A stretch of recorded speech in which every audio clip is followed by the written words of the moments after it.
नमस्कार, मी दीप्ती स्पेशलमध्ये आपलं स्वागत आहे. आज आपण वाटल्या डाळीचं पिठलं बघणार आहोत. तेही झटपट, डाळ न भिजवता.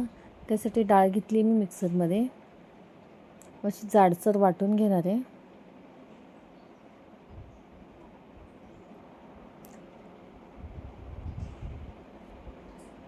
डाळ एका पातेल्यात काढून घेते.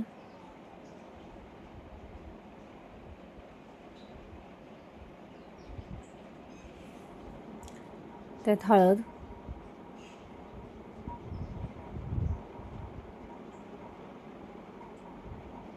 हिंग थोडा जास्तच घातला आहे, पिठल्याला छान लागतो. थोडा जास्त हिंग, चवीनुसार मीठ टाकून घेऊया.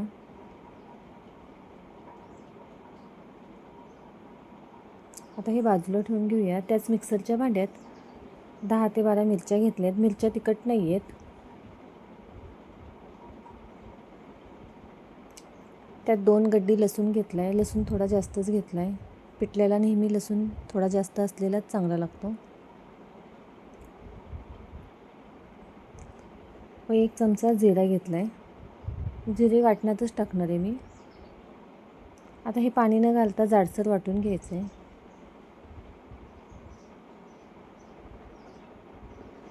आता जे पीठ आपण तयार केलं होतं त्यात पाणी घालून भाज्याप्रमाणे असं मळून घेऊया. व तोपर्यंत मी एका पातेल्यात पाणी ठेवलं आहे व त्याच्यावर चाळण ठेवली आहे. त्यात आता हे अशा प्रकारे टाकून घेऊया आणि वाफवून घ्यायचं आहे.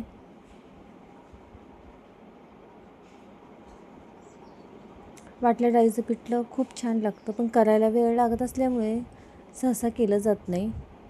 अशा प्रकारे आपण झटपट वाटल्या डाळीचं पिठलं करू शकतो. आता हे गार करायला ठेवलं आहे. एका कढईत तेल घेतलं आहे.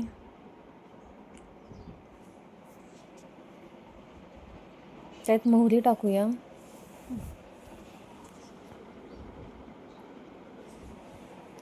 तेलात जिरं टाकणार नाही आहे, कारण जिरं वाटणात घेतले असल्यामुळे तेलात टाकणार नाही.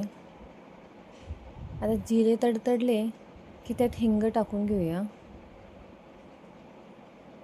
हिंगामुळे पिठल्याचा स्वाद खूप छान लागतो. अशा प्रकारे झटपट वाटल्या डाळीचं पिठलं नक्की एकदा ट्राय करून बघा.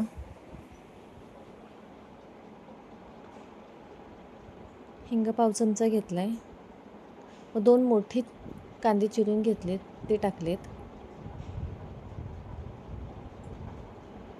हे तुम्ही तुमच्या आवडीनुसार कमी जास्त करू शकता. आता कांदा छान परतून घेऊया.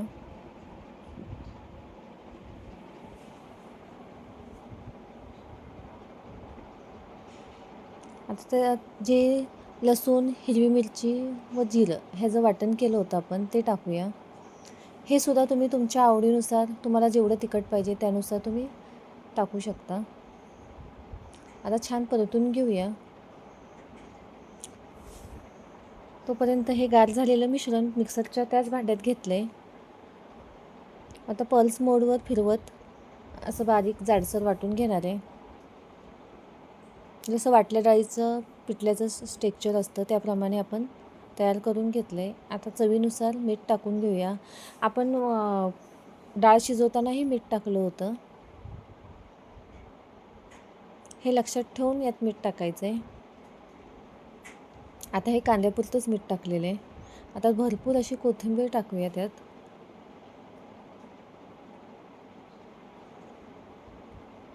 तेलात कोथिंबीर टाकली की कोथिंबीर आणखीन छान लागते, भाजीला चव छान लागते. आता परतून झाल्यानंतर जे आपण वाटून घेतलं होतं ते टाकूया व व्यवस्थित मिक्स करून घेऊया. अशा प्रकारे झटपट आपलं वाटल्या डाळीचं पिठलं तयार होतं.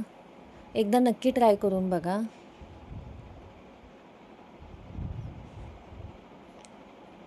वरून तुम्ही सुकं खोबरं, ओलं खोबरंही टाकू शकता. मी घेतलं नाही आहे. ही पिठल्याची रेसिपी तुम्हाला कशी वाटली ते कमेंट करून नक्की सांगा. आवडल्यास लाईक, शेअर आणि सबस्क्राईब करा. व्हिडिओ थोडाही आवडला असेल तरी सबस्क्राईब नक्की करा. पूर्ण व्हिडिओ बघितल्याबद्दल धन्यवाद.